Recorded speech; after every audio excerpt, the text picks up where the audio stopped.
기독교 신앙을 가지지 않은 사람들도 나름대로 신념이라는 게 있습니다. 어떤 확신을 가지고 간절히 바라는 것이 있죠.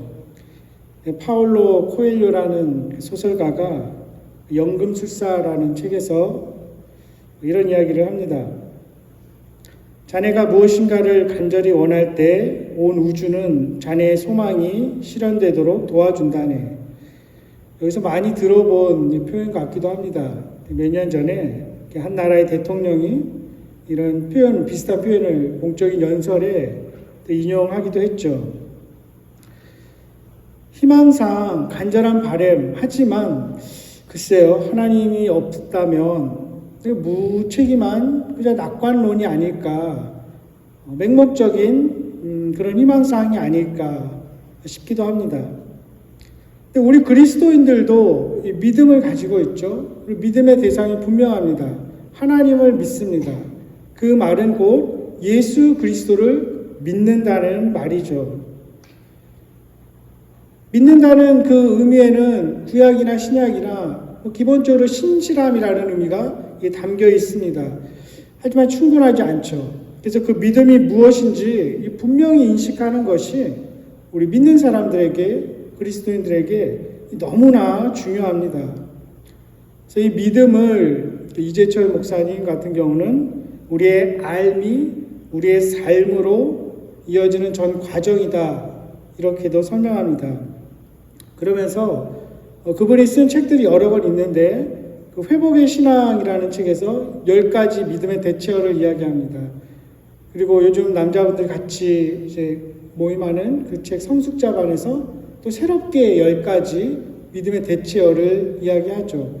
그 중에서 제가 몇 가지를 한번 뽑아봤습니다.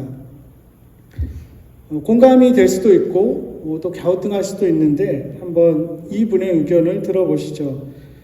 믿음은 시선이다, 이렇게 이야기합니다. 무엇을 바라보느냐 하는 것이죠.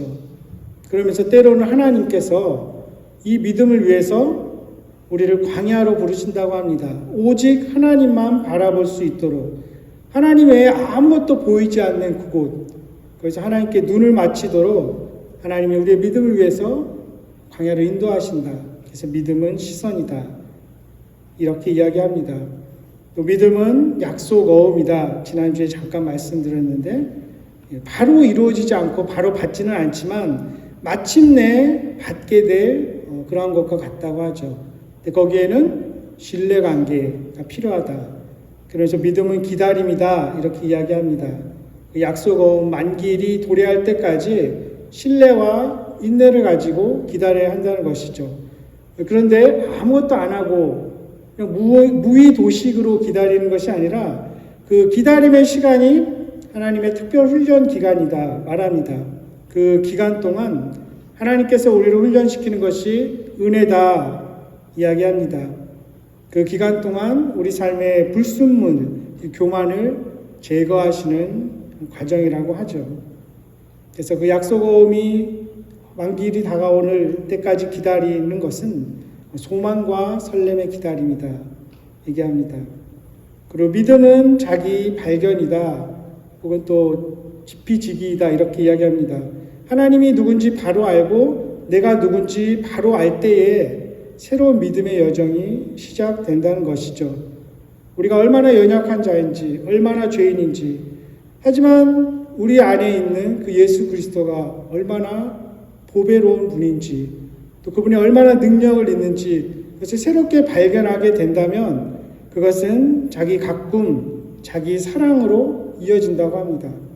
그렇기 때문에 나 자신을 가꾸게 되고 아름답게 만들어 간다는 것이죠. 그리고 그러할 때에만 온전히 자기를 사랑하고 그것이 다른 사람을, 이웃을 사랑할 수 있게 된다 이야기합니다. 그러면서 또 믿음은 자기 성장이다, 자기 확장이다 얘기합니다. 지난날의 어린아이와 같은 모습들, 온전하지 않은 모습들을 다 버리고 계속 성장하고 자라간다는 것이죠.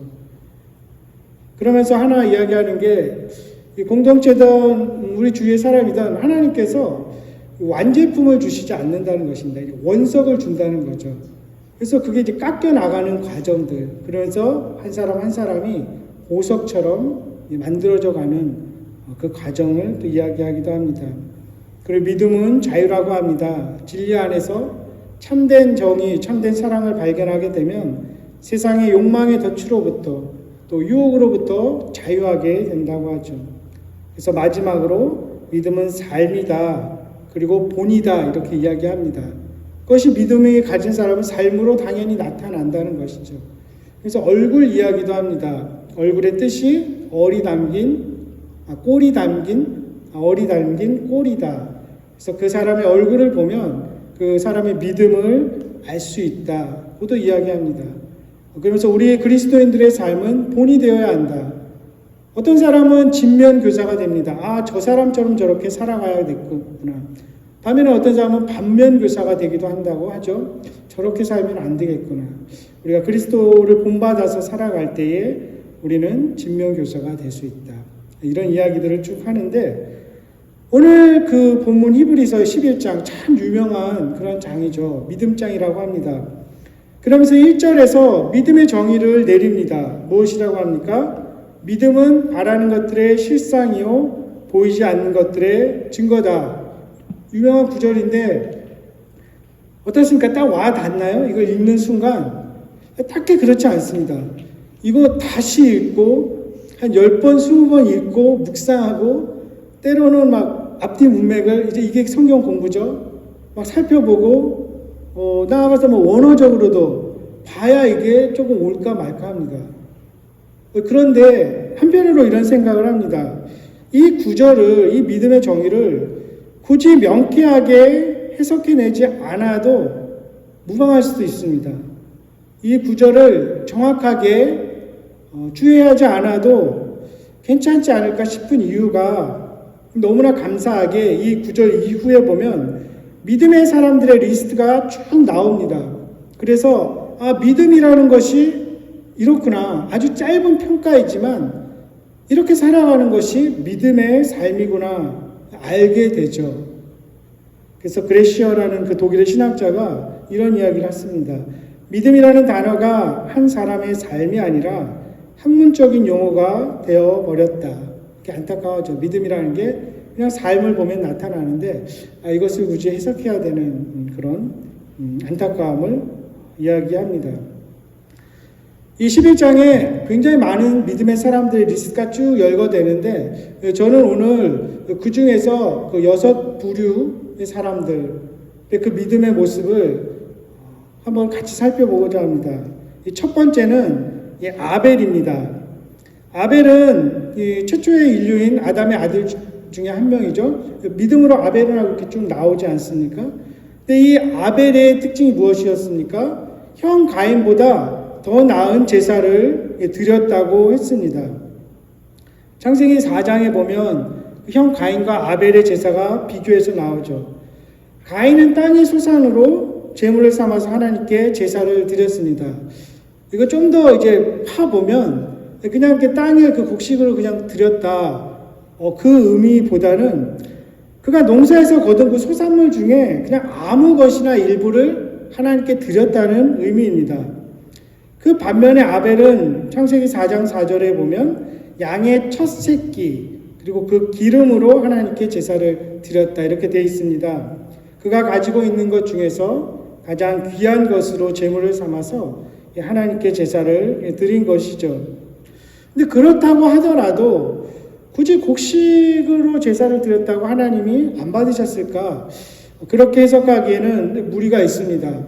그런데 이제 결정적으로 가인이 자신의 제사를 하나님이 받지 않으시니까 화가 나서 동생 아벨을 죽이고 맙니다.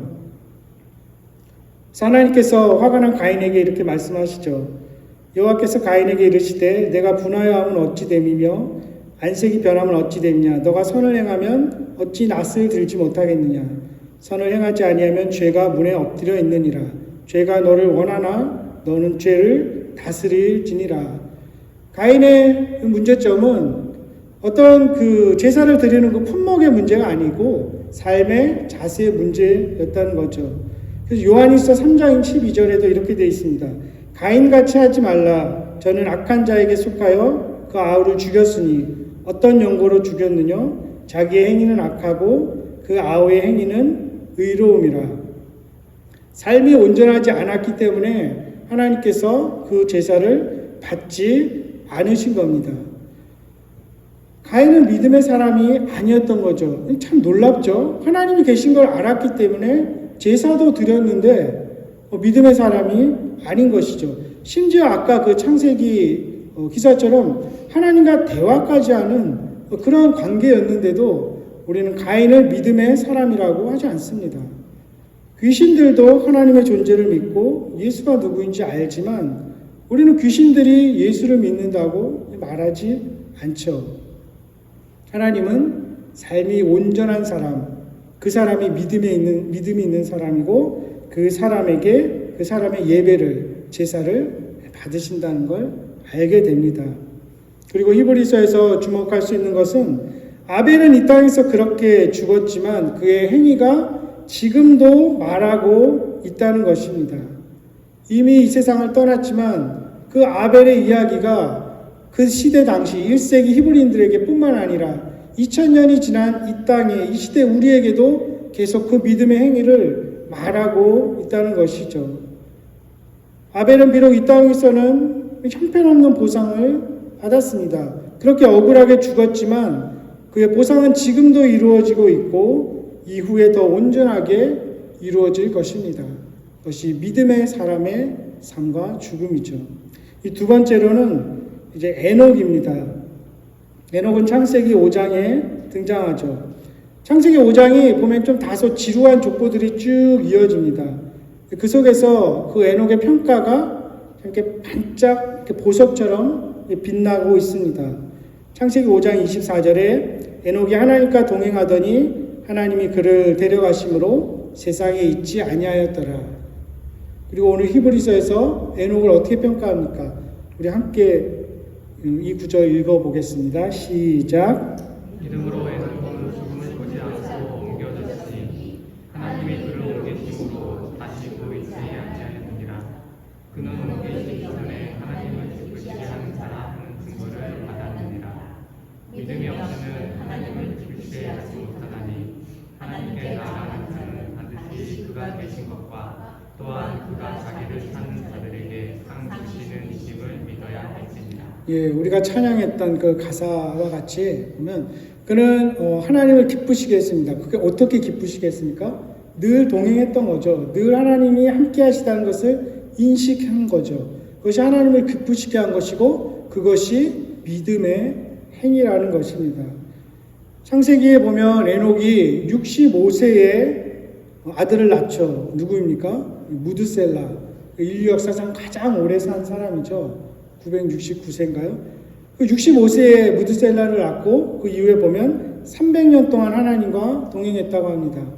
숫자도 참 의미 있죠. 365년 하나님과 동행하다가 하나님이 데려가신 것입니다. 그런데 그의 행위가 빛났던 이유는 창세기 기사를 보면 그때 당시 이제 죄악이 땅에 관영하기 시작할 때입니다. 모든 사람들이 다 죄를 당연한 것처럼 여기고 살아가던 그 시대입니다.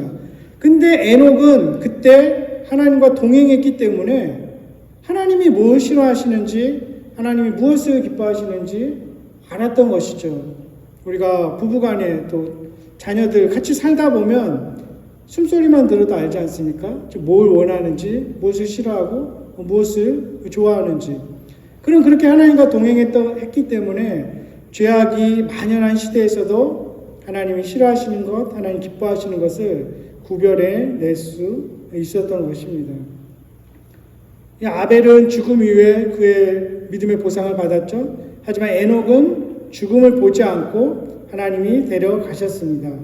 그래서 모든 신자들은 이 아벨처럼 하나님이 약속하신 것이 완전히 이루어지는 것을 보지 못한 채 죽습니다. 하지만 모든 신자들은 에녹처럼 사망을 이기는 승리를 반드시 약속받게 되죠. 이 기사를 통해서 히브리서가 우리에게도 묻습니다. 그대들은 아벨처럼 진정성을 가지고 하나님을 예배하는가? 그리고 예배자로서 합당한 삶을 살아가는가? 그대들은 에녹처럼 하나님과 늘 동행하는가? 그래서 하나님을 기쁘시게 하는 자들인가? 세 번째로는 아브라함과 사라입니다.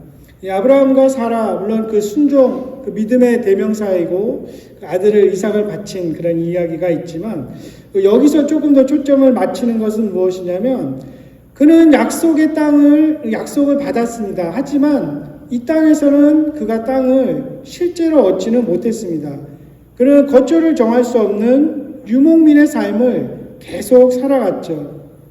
보면 일평생 이방인으로 나그네로 살았습니다. 장막을 치고 끊임없이 옮겨 다녔습니다. 사실은 그가 살아생전 땅을 차지하지는 못했습니다. 그가 얻은 땅이라고는 가족 장지로 쓸 막벨라 동굴이 전부였습니다. 하지만 그는 그 땅에 대한 약속이 이루어지지 않은 상황 속에서도 계속해서 신실하게 믿음을 지켜갔습니다.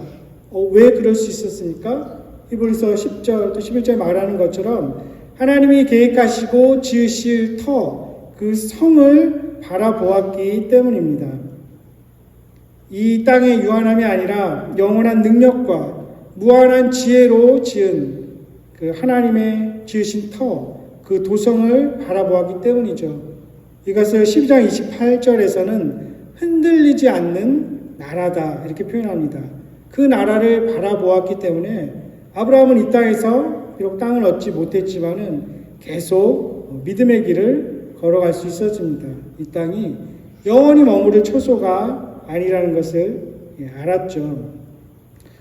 만약 아브라함이 믿음의 사람이 아니었다면 그 삶의 어떤 시점에서 돌이켜서 자신이 원래 나왔던 그 우르 땅, 또 육신의 아버지의 집인 하란으로 돌아갈 수도 있었습니다. 하지만 그는 절대 돌아가지 않았죠. 창세기 24장에 보면 아브라함이 그의 아들 이삭에게 그 아내를 구해주기 위해서 그가 지금 머물고 있는 지금 그 땅이 아니라 이 고향 친지들에게 가서 그의 종에게 명합니다. 그 자신의 아들 이삭의 그 아내를 구하라고. 하지만 신신당부하죠. 그 이삭이 절대로 그곳으로 돌아가지 못하게 합니다. 왜 그렇습니까? 하나님이 약속하신 곳이 있기 때문입니다. 그것은 이삭도 그렇고 야곱도 계속 그렇습니다. 야곱도 삼촌 라반 그 땅에서 많은 것들을 이루었지만 거기에 안주하지 않았습니다. 머물지 않았습니다. 믿음의 약속을 받은 그 땅이 있었기 때문에 다시 그쪽으로 돌아갔던 것입니다. 요셉도 마찬가지죠. 그 후손에게 이야기하죠. 이집트에서 총리로 그 고센 땅을 얻어서 다 터잡고 살고 있지만 내가 죽으면 유고를 가지고 올라가라. 하나님이 약속하신 그 땅으로 가라. 이렇게 명하고 있습니다. 이 믿음의 사람들이 하나님께서 약속하신 것, 그것을 보면서 끝까지 가게 됩니다. 조금 의아한 부분은 이 사라입니다. 사실 사라가 어떻게 믿음의 사람의 리스트에 들어있을까 싶기도 하죠. 사라나 아브라함이나 또 완벽하지 못했죠. 이 사라도 불신앙을 가졌습니다. 천사가 이제 아들을 주겠다고 그 약속의 말씀을 전할 때 비웃었습니다. 하지만 그의 그 불신앙, 그 비웃음이 나중에는 견고한 신앙, 참된 웃음으로 바뀌게 됩니다. 11절에 믿음으로 사라 자신도 나이가 많아 단산하였으나 잉태할 수 있는 힘을 얻었으니 이는 약속하신 이를 미쁘신 줄 알았습니다. 믿음이 없었지만 나중에는 믿음이 생겨난 것입니다. 바로 그 다음에 아비멜렉의 손에서 그 두 사람을 건져낸 하나님을 경험했기 때문입니다. 그리고 죽음과 같은 몸에서 자식을 주신 그 생명을 주시는 하나님을 경험했기 때문이죠. 그렇기 때문에 아브라함이 이삭을 잡으러 간다고 했을 때 예전 같으면 제정신이냐고 말렸을 수도 있지만 아무 얘기가 없습니다. 믿음의 사람으로 바뀐 거죠. 지난날에 자신의 믿음 없음에 대해서 부끄러워하면서 회개하고 돌이킨 것이죠. 이전에는 믿지 못하였지만 이제는 믿는 자가 된 것입니다.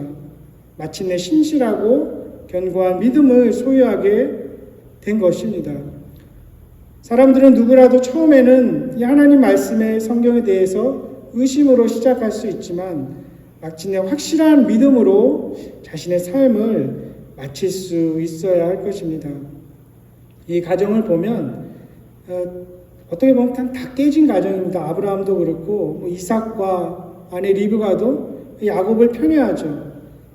또 하나님의 뜻을 부지런히 살피지 못하고 어떤 인간적인 잔꾀를 부려서 이 가족 모두 짧지 않은 긴 시간 동안 고통의 시간을 보내기도 합니다.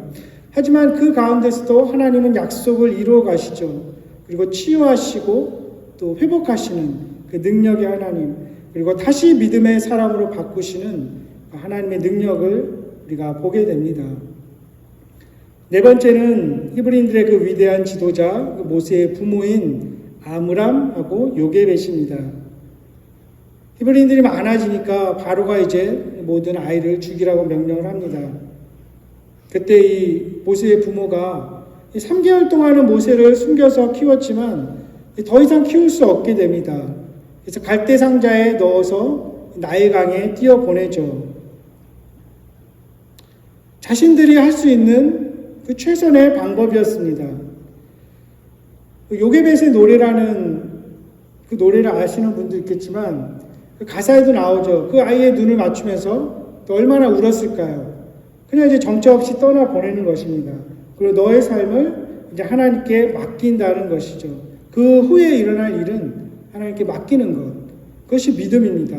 그들이 할 수 있는 것을 다 하고 그 결단과 행함이 있는 후에는 하나님의 인도하심을 구하고 우리가 원하는 방식으로든지 그렇지 않든지 주신 결과에 대해서 우리가 감사함으로 받아들이는 것. 그것이 믿음임을 이 짧은 구절을 통해서 알게 됩니다. 다섯 번째는 이 기생 라합입니다.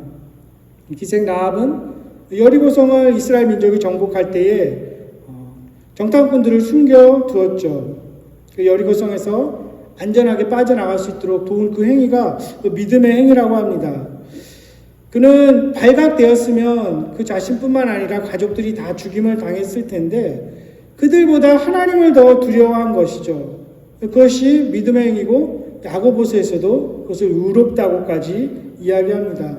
지난 날들에는 비록 그가 참 수치스럽고 어쩔 수 없는 그가 몸담고 살아가는 그 사회가 있었지만은 이제 후로는 하나님의 백성이 되기 위해서 목숨을 걸고 그가 해야 될 일을 했던 그 행위를 믿음의 행위로 보고 있습니다.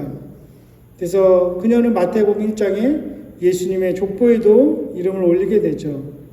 수치스럽고 부정한 과거를 가졌지만 그녀의 미래는 그의 믿음으로 인해서 찬란하게 빛났던 것을 알게 됩니다. 마지막으로 이제 몇 명의 사사가 나오고 또 다윗의 이야기도 나오죠. 어떤 특징이 있을까요? 다 불완전한 그러한 사람들 이름이 쭉 나옵니다. 사무엘 같은 경우도 사사 시대를 마무리하고 그 왕정 시대를 여는 중요한 인물입니다. 다윗 왕은 그 왕정 시대를 대표하는 인물인데 우리가 알듯이 다윗도 어떤 거짓말도 하고 살인죄도 간음죄도 짓고 많은 죄를 지었습니다. 사무엘 역시 완전한 것 같지만 아이들 사사로 잘못 세워서 또 힘든 시간들을 보내게 됩니다. 쭉 나오는 그런 기드온 같은 경우 믿음이 부족했습니다. 그래서 징표를 2번이나 구하게 되죠. 바락 같은 경우 겁이 많아서 그 여자 사사 혼자 못 나가고 전쟁에 여자 사사 드보라와 같이 나가게 됩니다. 삼손 두말할 것도 없습니다. 여성 편력이 심하고 또 다혈질의 성격 때문에 많은 사람에게 고통을 주게 됩니다. 그 다음에 입다 같은 경우 어떻습니까? 엉뚱한 사려 깊지 못한 그런 서원을 해서 딸을 잃게도 됩니다.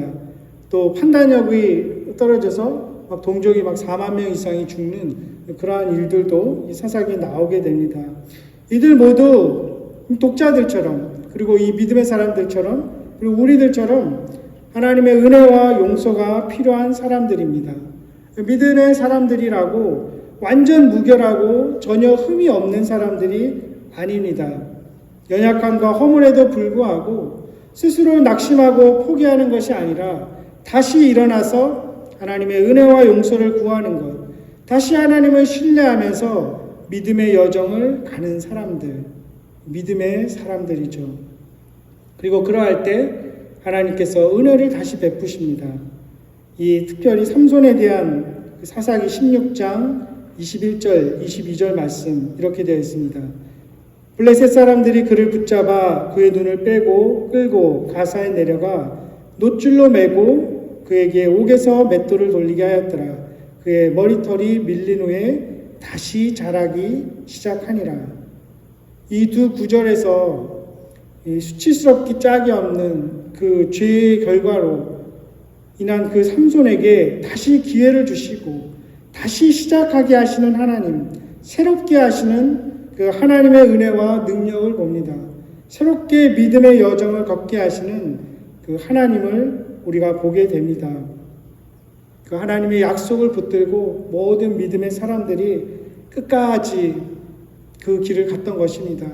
그리고 이 사사들, 그 왕들은 어땠습니까? 그 후에 나오는 기사들 보면 블레셋 족속과의 전투에서, 미디안 족속과의 전투에서 다 이기고 또 나라들을 정복하고 그런 기사들이 쭉 나오게 됩니다. 그리고 히브리서 11장은 이제 마지막 부분에 고난받음으로써 이 세상을, 삶을 마감했던 사람들이 그 기사가 쭉 나오게 됩니다. 그런데 그들의 삶이 그것으로 끝이 아니라는 것이죠. 믿음의 사람들은 더 좋은 부활을 통해서 하나님이 약속하신 영원한 생명, 더 나은 본향, 더 나은 보상을 받게 되는 것을 보게 됩니다. 믿음의 사람들도 이 땅에서 약속의 일부를 얻기도 했고 하지만 때로는 흔들리기도 했습니다. 그들이 궁극적으로는 완전한 것을 받지 못했지만 더 좋은 부활을 바라고 이 세상에서 당하는 고통, 불의, 괴로움이 영원히 계속될 것이 아님을 알았습니다. 다시 일어나서 하나님을 의지하고 하나님이 계신 예수가 예비하신 그 도성을 바라보며 끝까지 믿음의 여정을 갔던 사람들입니다. 그들은 영원한 기업, 종말론적인 안식, 최종적인 구원의 실현, 흔들리지 않을 하나님 나라의 도래를 기대하며 바라며 살아갔던 믿음의 사람들입니다. 우리 모두에게 이러한 믿음이 있기를 그저 소원합니다. 그리고 이 믿음의 사람들의 이야기가 우리의 이야기가 되기를 간절히 바랍니다. 도무지 이해할 수 없는 그 고통의 순간을 지날 때에도 우리에게 또 그 선진들에게 그 믿음을 주신 그 예수 그리스도를 끝까지 붙들고 신뢰하고 늘 동행하고 끝까지 우리도 믿음의 여정을 걸어갈 수 있기를 주님의 이름으로 간절히 축원합니다.